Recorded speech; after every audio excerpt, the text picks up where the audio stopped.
నీ గురించి నీవే నిర్ణయించుకోవద్దు, అది నిర్ణయించేందుకు నేను ఉన్నాను అంటారు మాస్టర్.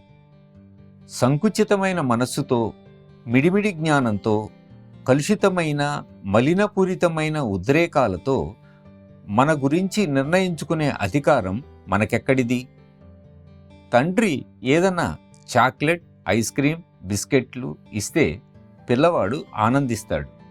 అంతేకాని నాన్న దీన్ని పొందే యోగ్యత నాకు ఉందా అని అడగడు. కాబట్టి మీ గురించి మీరు నిర్ణయించుకునే అవకాశం మీకు లేదు. ప్రసాదించే దానిని పొందటానికి సిద్ధంగా ఉండాలి.